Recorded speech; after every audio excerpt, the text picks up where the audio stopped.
Isang magandang umaga, tanghali at gabi po sa ating lahat dyan sa Pilipinas.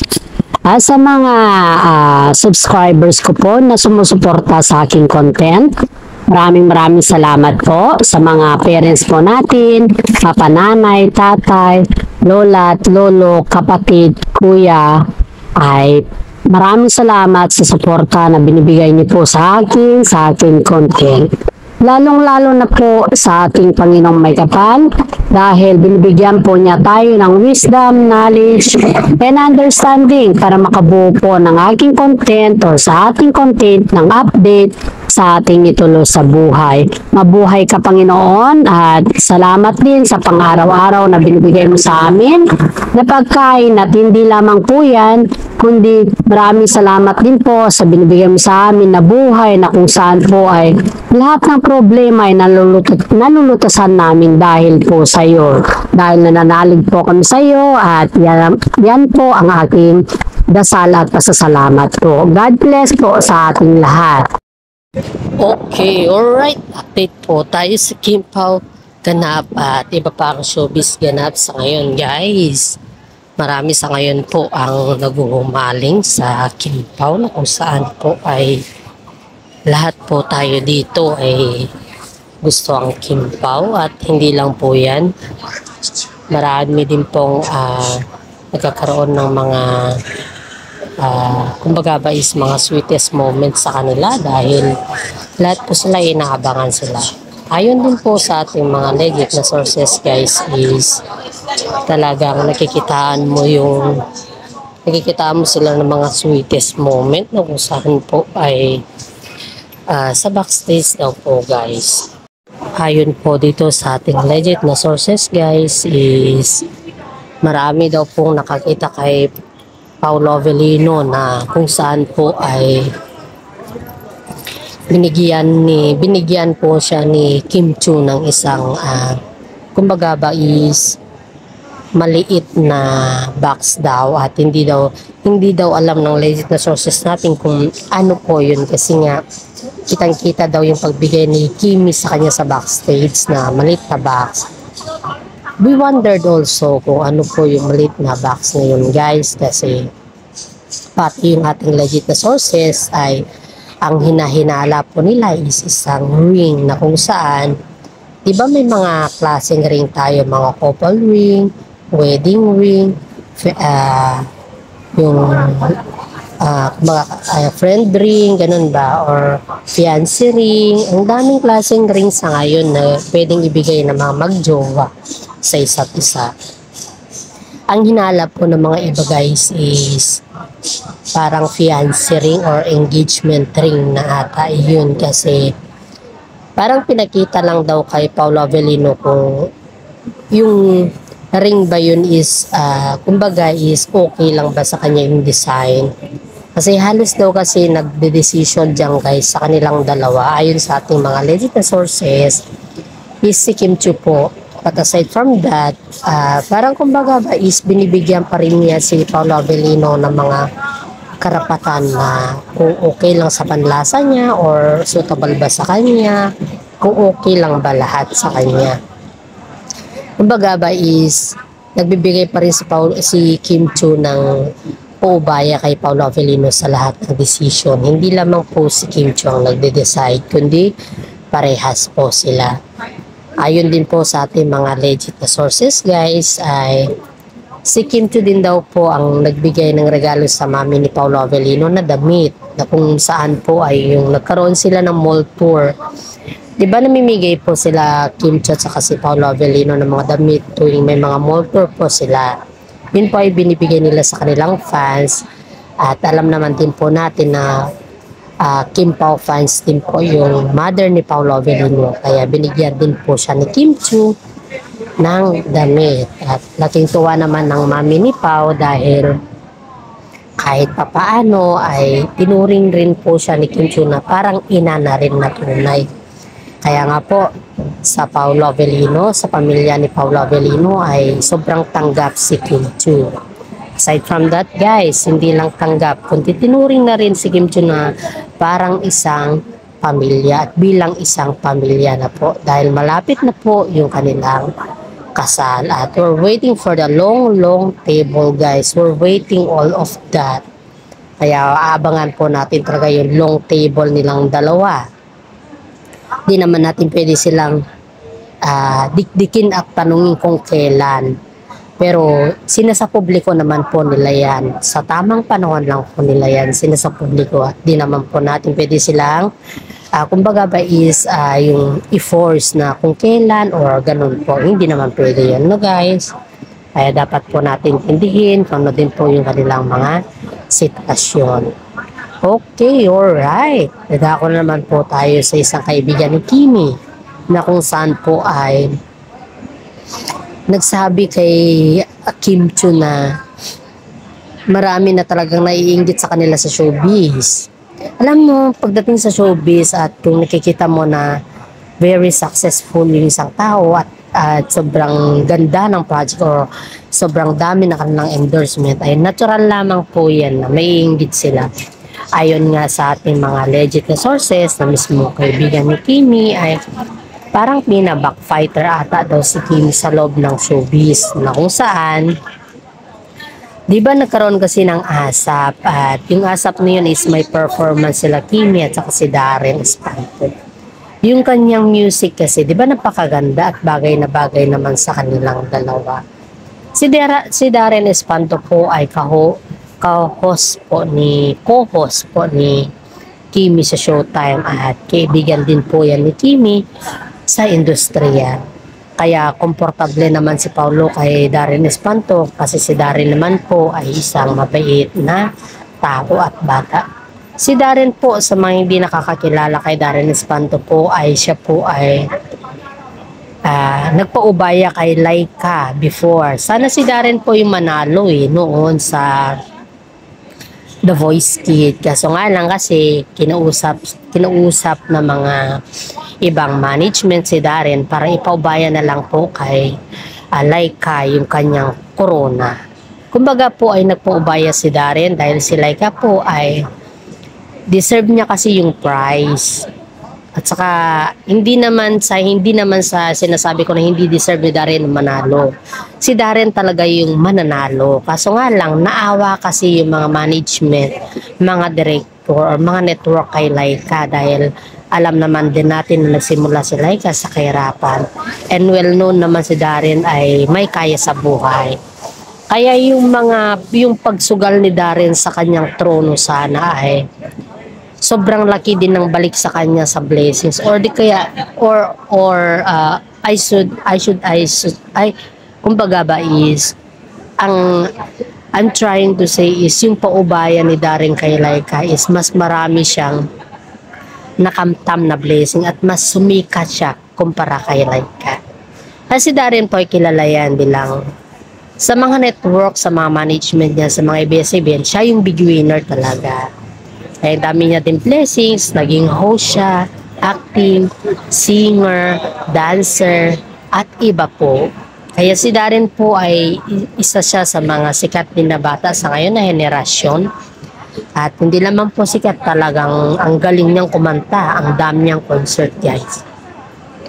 Kaya pag nagpapaubaya ka pala sa mga kapwa mong artista na kung saan po ay alam mo yung kanilang sitwasyon, mas marami din pala yung mga blessing na darating sa iyo at ibibigay ng mga network. Just like Darren at Kim Chu also. Si Kim Chu din po ay big winner ng Pinoy Big Brother po yan at kaya po siya nakilala dahil isa po siya sa big winner noong kabataan pa niya. Way back nung sila nila Gerald Anderson at mga iba po. Kay ito, yung balik po tayo sa performance, pinakilala ko lang po kung sino si Darren Espanto at kung ano po yung umpisa. Saan po sila nag-umpisa, okay? At ito po, balik po tayo sa kanilang kumbaga performance. Si Darren Espanto at saka si Kimi po ay kita naman natin yung kagalingan sa kanilang performance. And yet, ang sabi daw ng friend ni Kimi kay Kimi is parang nagpapakyut daw si Kimi sa kanyang performance at parang hindi daw bagay ni Kimi yung kanta. Kasi tinambal ba naman daw siya kay Darren na si Darren Espanto ay sobrang galing sa pag-awit, samantala daw si Kimi is parang si Ann Curtis lang daw ang dating. Ayun daw yung sabi ni isang taga-showbiz na kung saan ay kahit saan sulok ng mundo naman po, naiinggit sila kay Kimi dahil sa kanyang natatamong tagumpay sa ngayon. Kaya sabi ni Kimi po is buti naunawaan ni Kimi yung mga sinasabi ng mga ibang bashers na kung saan ay binabash siya dahil sa kanyang pagkanta, sa kanyang pag-perform dahil sabi daw sa kanyang pag-perform is yung boses daw ni Kimi hindi daw nababagay dun sa kanta nila Darren Espanto kasi si Darren po ay sobrang sikat at sobrang galing na kumanta.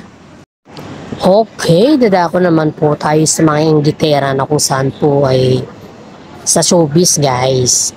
Kilala niyo siguro to guys kasi isa din dito sa mga artista na kung saan po ay parang sunod-sundot, parang ganun daw siya kay Kimi. Parang kumbaga feeling close. Kasi itong artista na to guys is parang ang sistema daw niya kasi sa loob ng industriya, kung sino yung sikat, yun daw yung linalapitan niya. At ayon din po sa ating mga legit na sources guys, is kaibigan daw siya ni Mr. D.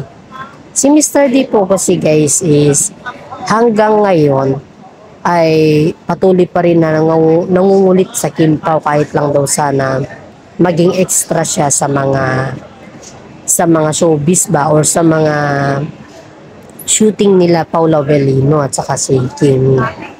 Yun yung ayon sa ating mga legit na sources kasi si Mr. D kasi is sikat lang siya sa kanyang pelyedo pero nung iniwan niya na si Mr. K parang nawala na din yung kanyang kasikatan at ayon din po sa ating mga legit na sources ay pinipilit daw niyang bumangon dahil wala na daw siyang pag-asa kay Miss K.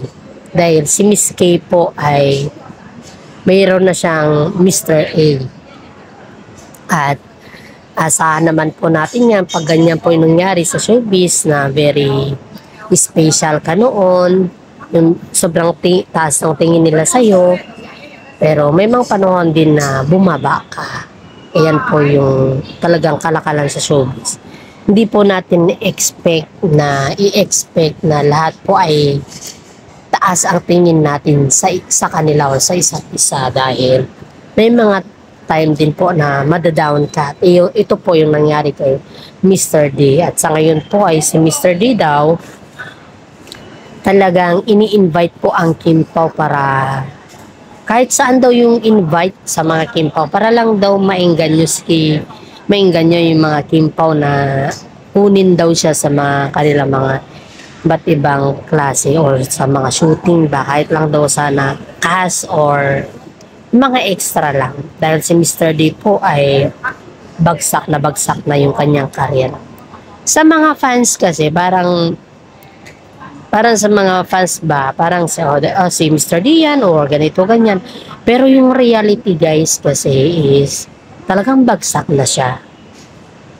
Hindi lang kasi niya maamin sa sarili niya na mas bumagsak talaga siya sa nangyari sa kanila ni Miss K. Pero at the same time, kailangan niya talagang bumangon at ito ay kinukulit niya ang Kim Pao para siguro yun yung way niya para bumangon siya kasi nga sobrang trending ang Kim Pao sa ngayon eh.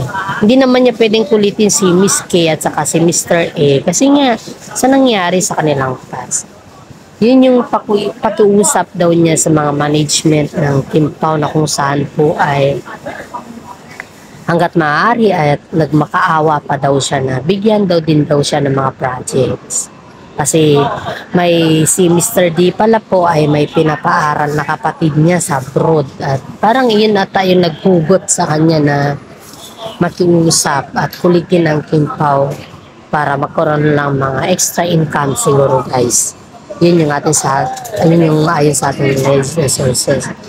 Pero si Mr. D po kasi may mga patama din kasi ito kay Paula Avellino na kung saan po ay parang parang may pagka negatibo yung patama niya kung iisipin natin. Kasi sabi niya kasi sa kanyang Twitter na nagpost lang daw siya ng ganon, pero hindi daw yun para kay Paolo Avellino, no?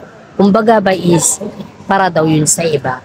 Ba't pa siya ang tanong kasi ng mga netizen guys is, ba't pa siya nag-post ng kanon? Hindi naman si Paolo Avellino ang manager ni Kim Chiu para makapag-decision, di ba? Kaya si Pao po is niresbakan yung kanyang post at sinabi na hindi naman siya yung director or manager ni Kim Chiu para siya po yung mag-decision. Ayon din po sa ating legit na sources is misunderstanding daw yung nangyari. Pero si Mr. D kasi is talagang kaya daw siya nag-post ng ganun para daw mabayaran at mapansin siya ng mga fans niya dati. Kasi namimiss na daw niya yung mga fans niya.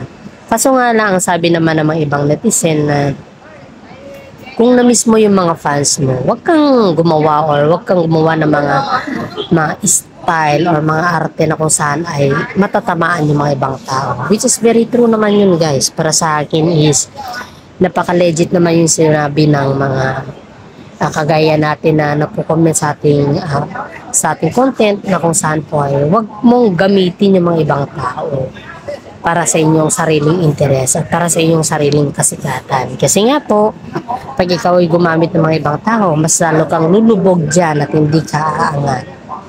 Marami din nag-advise kay Mr. D na iwasan niya yung mga ganun na terms kasi yun po ay nakakasira sa Kim Pao. At alam naman din po natin na siguro hindi naman natin sinasabi na wala siya sa tamang pag-isip, pero dapat bago mo gawin ang isang bagay, dapat pag-isipan mo muna para wala tayong madali or para wala tayong masaktan na kagaya nating artista. Kaya nga po, proud na proud ako kay Kim Pao, sa mga Kim Pao, dahil sila po ay kahit ang daming basos sa kanila, patuloy pa rin silang silent or patuloy pa rin silang inuunawa ng mga basos nila. Gaya din po ni Mr. T na pilit na sumisiksik, pero siguro makita kung ano din yung magiging resulta ng kanyang pagsiksik sa Kim Pao. At hanggang dito na lang po ang aking update. Paki-like, subscribe, and share naman po ang aking content. Maraming salamat po at God bless ating lahat.